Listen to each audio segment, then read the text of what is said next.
மக்கள் வணக்கம். மீண்டும் இந்த ஆலயம் நிகழ்ச்சியின் மூலம் உங்கள் அனைவரையும் சந்திப்பதில் மிக்க மகிழ்ச்சி. வாழ்வதற்கு பொருள் வேண்டும் என்பதை விட வாழ்வதிலும் பொருள் வேண்டும் என்பதே உண்மை. வாழ்க்கையை பொருள் நிறைந்ததாக உடையவர்கள் தமிழர்கள். இந்த உண்மையை உணர்ந்து நடந்தாலே நமது வாழ்விலும் அருள் இருக்கும். அந்த வகையில் இதோ இந்த ஆலயம் நிகழ்ச்சி உங்களுக்காக.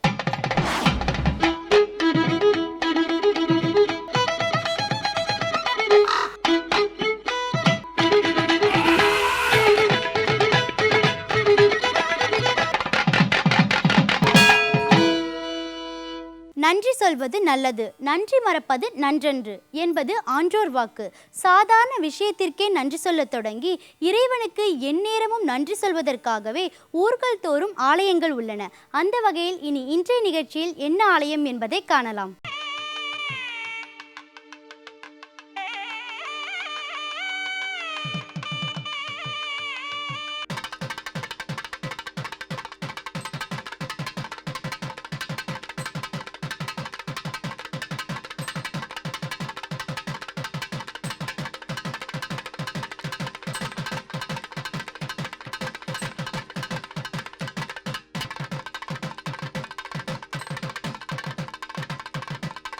சைவ திருத்தலம்.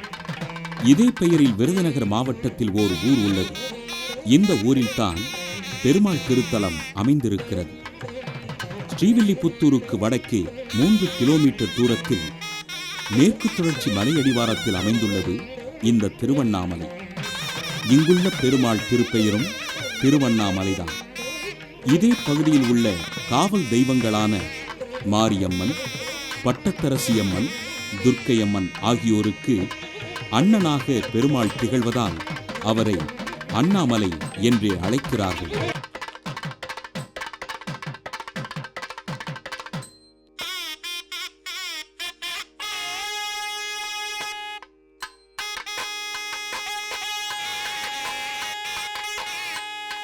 திருப்பதி வேங்கடாச்சலபதிக்கு நேர்த்திக்கடன் செய்ய செல்ல முடியாதவர்கள் இந்த கோயிலில் நேர்த்திக்கடன் செலுத்தலாம் என்கிறார்கள்.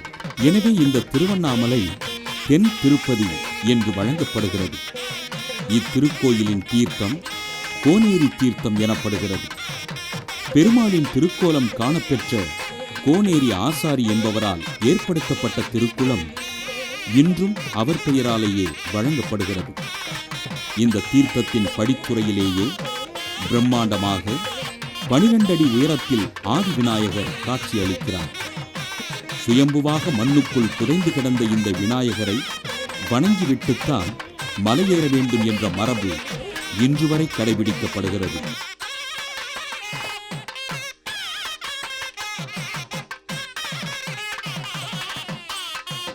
ஆதி விநாயகரின் சன்னதியிலிருந்து கொஞ்சம் மேலே சென்றால் வலதுபுறத்தில் அமைந்திருக்கிறது ஸ்ரீ வேணுகோபாலசாமி திருக்கோயில். எல்லாருக்கும் அருள் பாலிக்கும் ஸ்ரீமன் நாராயணன் இந்த திருத்தலத்தில் வியப்புக்குரிய வண்ணம் அருள் நிகழ்வை நடத்தியிருப்பதை ஒரு செவிவழி கதை மூலம் அறிய முடிந்தாலும் இந்த கதைக்கு ஒரு சான்றாகவே திருவண்ணாமலை பெருமாள் திருக்கோயிலின் அடிவாரத்திலே வேணுகோபாலசாமி ஆலயம் பழம் பெருமையுடன் திகழ்கிறது. இதே ஊரில் வாழ்ந்த ஒரு வைணவ அடியாருக்கு நீண்ட காலமாகவே குழந்தை பாக்கியம் இல்லாமல் இருந்தது. இந்த குறைதீர வேண்டி மலைமேலிருக்கும் சீனிவாச பெருமாளுக்கு பூமாலை கைங்கரியம் செய்து தொழுதார். அடியாரின் மனக்குறை நீக்கி அவரது இல்லத்தில் மழலை குரல் கேட்டது. எண்ணியபடியே குழந்தை பாக்கியம் தந்த சீனிவாச பெருமாளுக்கு நன்றி சொன்ன அடியார் கனவில் தோன்றிய பெருமாள் ஆலயம் கட்டுமாறு உத்தரவு இட்டார். அதன்படியே அந்த அடியவர் எழுப்பிய திருக்கோயிலே இந்த வேணுகோபாலசாமி திருக்கோயில்.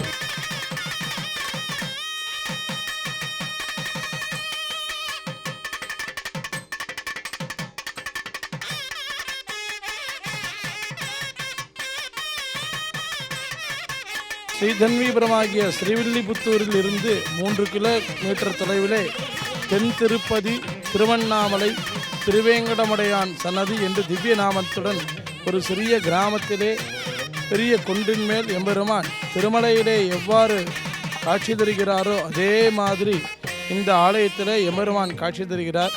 கேட்டவருக்கு கேட்டபடி கொடுக்கக்கூடிய ஒரு கருணை கடலாகவும் வரப்பிரசாதியான ஒரு பிரார்த்தனை ஸ்தலமாகவும் இங்கு பெருமாள் விளங்குகிறார். இங்கு எம்பெருமான் திருமலையிலே எவ்வாறு சேவை சாதிக்கிறாரோ அதே மாதிரி சேவை சாதிக்கிறார். சங்கு சக்கரம் அபயஹஸ்தம் கலோவேங்கட நாயகனாக கலியுக கண்கண்ட தீபமாக இங்கு இருக்கக்கூடிய அத்தனை கிராமத்து பக்த கோடிகளுக்கும் எம்பெருமான் ஒரு வரப்பிரசாதியான கருணை கடலாகவே இங்கு காட்சியளிக்கிறார். இந்த எம்பெருமானை வெங்கடாஜலபதி கிட்டத்தட்ட 1200 வருடங்களுக்கு முன்னாடி உண்டான பெருமாள். இந்த பெருமாள் கீழே புஷ்கரணியிலே நீராடி இங்கே லோகத்திலேயே பெரிய விநாயகர், இந்த உலகத்திலேயே பெரிய விநாயகர் இந்த ஒரு சன்னிதானத்தில் தான் பார்க்க முடியும். இந்த விநாயகர் கோனேரியிலிருந்து நமக்கு இங்கே கிடைத்ததாகவும் அவரை தரிசனம் செய்து கீழே சக்கரத்தாழ்வார் சன்னதி மற்றும் இந்த கோவிலுடன் உபய கோவிலான வேணுகோபால சுவாமி சன்னதியை தொடர்ந்து மேலே வந்தால் எம்பெருமான் நமக்கு அனுக்கிரகம் செய்வதற்காகவே இங்கு காட்சியளிக்கிறார்.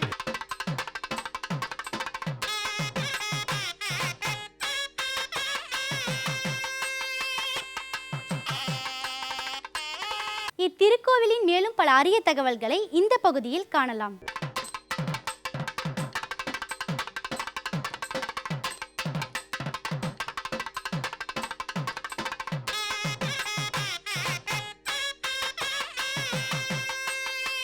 மலையடிவாரத்தில் அமைந்திருக்கும் இந்த வேணுகோபால சுவாமி திருக்கோயிலில் தசாவதார மூர்த்தி சன்னதிகளும் அஷ்டலட்சுமி சன்னதியும் அமைந்துள்ளன. இந்த ஆலயத்தின் சிறப்புக்கு எடுத்துக்காட்டாக ஆஞ்சநேயர் சன்னதி பயம் நீக்கி நன்மை பயக்கும் வகையில் உள்ளது. இன்றும் இந்த வேணுகோபால சாமியை சேவித்தால் சந்தான பாக்கியம் நிச்சயம் என்கிறார்கள்.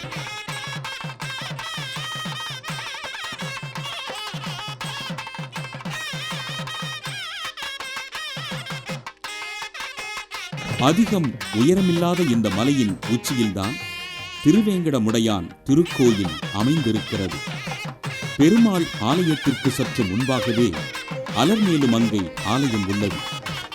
திருக்கோயில் சுற்றுப்பிரகாரங்களில் சீனிவாச பெருமாளின் திருவுருவங்கள் வண்ண வண்ண சித்திரங்களாக காண கிடைக்கின்றன. பிரகாரத்தின் இன்னொரு வாசல் வழியே மலையின் உச்சியை அடைந்தால் சுவாமியின் ஸ்ரீபாதம் எனப்படும் கோவிந்த பாதம் அமைந்திருக்கிறது. ஸ்ரீபாதத்தை வணங்கிவிட்டு பிரகாரத்தில் கிடக்கும் பாதரட்சிகளால் உடலை நீவிவிட்டால் தீராத நோய்களெல்லாம் தீரும் என்கிறார்கள் இங்கே வரும் பக்தர்கள்.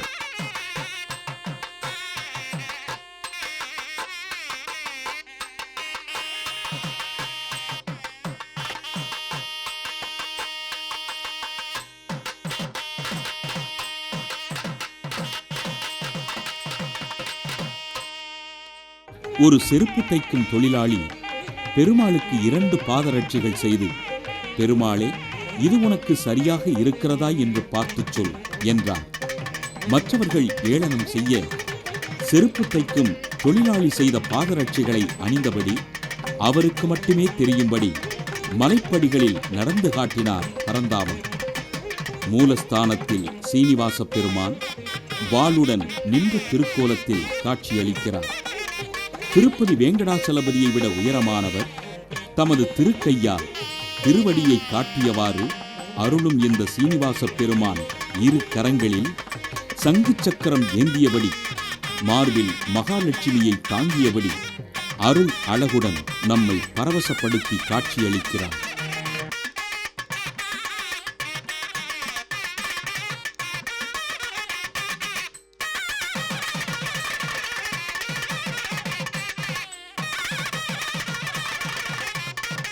ஒவ்வொரு சனிக்கிழமையும் விசேஷமான பாலபிஷேகம் நடைபெறும்.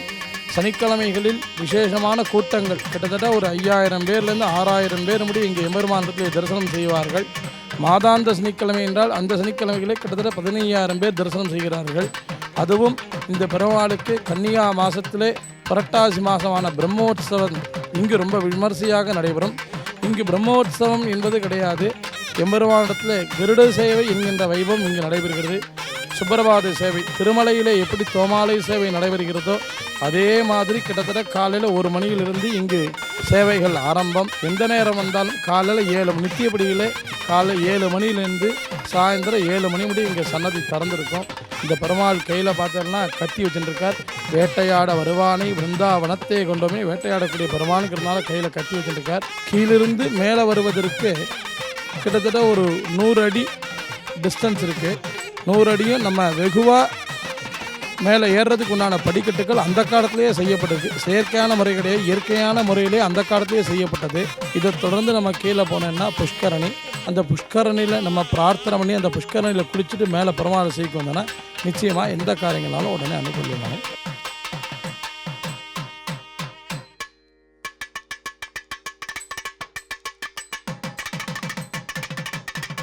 புரட்டாசி திருவோணத்தன்று இந்த பெருமாளுக்கும் ஸ்ரீவில்லிபுத்தூர் சூடிக் கொடுத்த சுடற்கொடியால் ஆண்டாளின் மாலையும் கிளியும் சாத்தப்படுகிறது. மலையும் கம்பீரம், மலை மீதிருக்கும் பெருமாளும் கம்பீரம். மலையிலிருந்து பார்த்தால் கோதை ஊரும் கம்பீரம் என்றபடிக்கு கம்பீரத்தை தருகிறது இந்த வைணவ திருத்தலம்.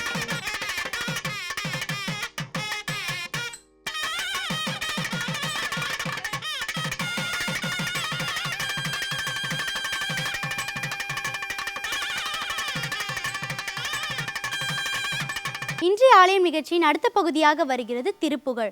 நாள்தோறும் ஒரு திருப்புகழை கேட்பது நலமாக இருக்கிறது இல்லையா? நன்மைகள் எல்லாம் தரும் திருப்புகழிலிருந்து இதோ ஒரு மந்திர பாடல் உங்களுக்காக. எல்லோரும் இன்புற்றிருக்க நினைப்பதுவே அல்லாமல் வேறொன்று அறியேன் பராபரமே. காஞ்சிபுரத்தில் எழுந்தருளியிருக்கும் கந்த கடவுளை நோக்கி நமது சந்த கவி அருணகிரிநாதர் பாடிய பாடல் நச்சரவம் என்று அற்புதமான பாடல். அந்த பாடலில் இருக்கக்கூடிய நுட்பமான தகவல்களை எல்லாம் பார்த்து கொண்டு வருகின்றோம்.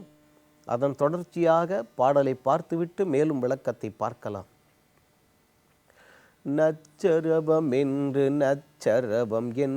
நச்சுமிழ் களங்க மதியாலும் நத்தொடு முழங்க நத்திரை வழங்கு கடலாலும் இச்சை உணர்வில் இச்சையன வந்த இச்சிறுமி நொந்து மெலையாதே எத்தனையில் நெஞ்சில் எத்தனை முயங்கி இத்தனையில் அஞ்சல் என வேணும்.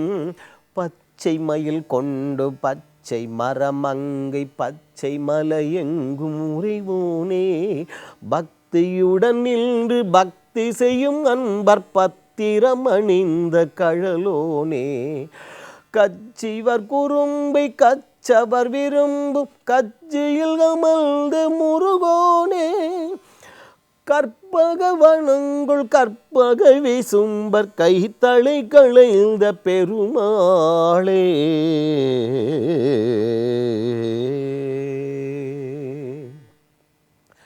பாடலின் பிற்பகுதியில் உண்டான விளக்கத்தை ஏற்கனவே பார்த்தோம். ஏன் பெண்ணாசையை முழுவதுமாக நீக்கிய காஞ்சிபுரத்தில் என்று அவர் சொன்னார் என்பது. அங்கே பல்கலைக்கழகங்கள் அந்த காலத்தில் சீருற்றிருந்தன என்று பார்த்தோம். ஆதிசங்கரர் இந்தண்ட சமணத்தில் அந்தண்ட பௌத்தத்தில் ஏராளமான உயர்ந்த துறவிகள் இருந்த பூமி என்று பார்த்தோம். இது நமக்கு விளக்கக்கூடியது அந்த பல்கலைக்கழகம் என்று சொன்னோம் அல்லவா? நாம் நினைவில் வைத்து கொள்ள வேண்டியது, படிக்க வேண்டிய காலத்தில் நமது புத்தி அங்கே அந்த பெண் வலைப்பட்டுவிடக்கூடாது. தெரிகின்றதா?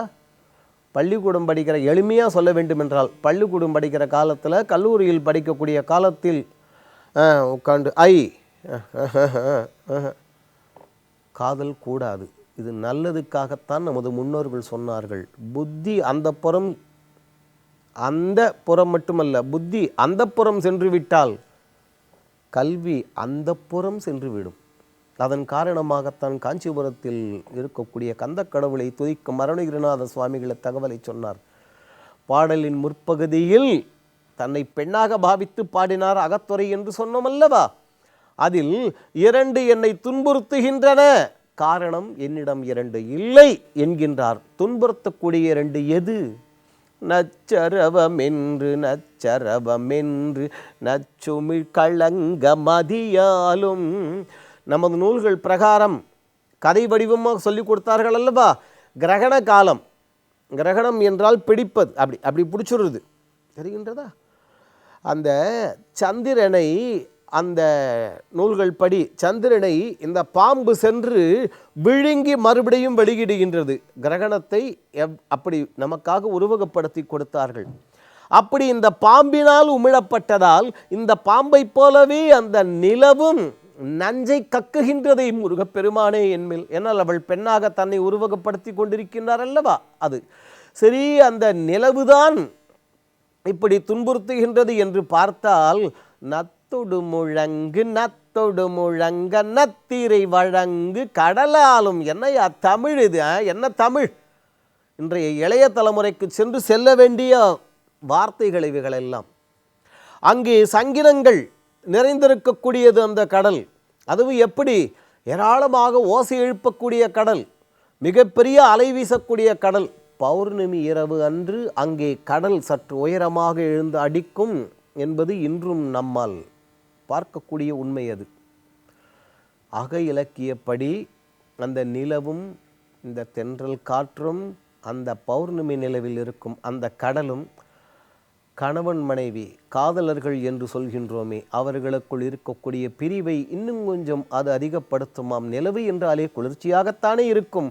ஆனால் இப்படி பிரிந்திருப்ப, அப்படிப்பட்ட கணவன் மனைவி காதலர்கள் பிரிந்திருக்கிறார்கள் என்றால் அந்த பௌர்ணமி நிலவு இவர்களுக்கு சுடுமாம், தென்றல் காற்று சுடுமாம். நம் தமிழ் இலக்கியங்கள் அவ்வளவு அழகுகளாக சொல்லியிருக்கின்றன இதை. அப்படி அந்த நிலவும் இந்த கடலும் போட்டு, அப்பா என்னை படாத பாடு படுத்துகின்றனவே, எனக்கு நீ அருள் செய்ய வேண்டாமா என்று அருணகிரிநாதர் வேண்டுகின்றார். உண்மையிலேயே இது ஏதோ அருணகிரிநாதர் தன்னை பெண்ணாக உருவகப்படுத்தினார் என்று மட்டும் எண்ணி ஏமாந்து போய்விடக்கூடாது. நிலவு அங்கு, கடல் இங்கு. தெரிகின்றதா? எல்லா பக்கமும் கடல் சூழ்ந்திருக்கிறது. இத்தனோடுதான பூமி என்று சொல்கின்றோம். இங்கு இந்த பூமியிலும் அங்கும் அப்பா எல்லா விதமான துயரங்களும் என்னை வாட்டி கொண்டிருக்கின்றனவே, என்னை காப்பாற்ற வேண்டாமா என்கின்றார். சரி, இந்த இரண்டும் தொல்லை செய்கின்றன. நம்மிடம் இரண்டு இல்லை, அதாவது தன்னிடம் இரண்டு இல்லை என்று சொன்னார் அல்லவா? அது என்ன தகவல்? அந்த இரண்டும் மிகவும் முக்கியமானவை. அவைகள் நமக்கு தேவை. அது என்ன என்று அடுத்த நிகழ்ச்சியில் பார்ப்போம். ஆறுமுக வள்ளல் நம் எல்லோருடைய உள்ளங்களிலும் இல்லங்களிலும் எழுந்தருளியிருந்து எல்லா விதமான துயரங்களையும் நீக்கி எல்லா விதமான மங்களங்களையும் நமக்கு அருள வேண்டுவோம். அவன் அருளுவான். சரி நேர்களே, இன்றைய ஆலயம் நிகழ்ச்சியில் இடம்பெற்ற கருத்துகளும் காட்சிகளும் உங்கள் மனதை மகிழ்விக்கும் வகையில் அமைந்திருக்கும் என்று நம்புகிறோம். இந்நிகழ்ச்சி குறித்த உங்கள் கருத்துக்களை எங்களுக்கு தெரியப்படுத்துங்கள். மீண்டும் வேறொரு ஆலயம் நிகழ்ச்சியில் உங்களை சந்திக்கும் வரை உங்களிடமிருந்து விடைபெறுவது சரண்யா. நன்றி, வணக்கம்.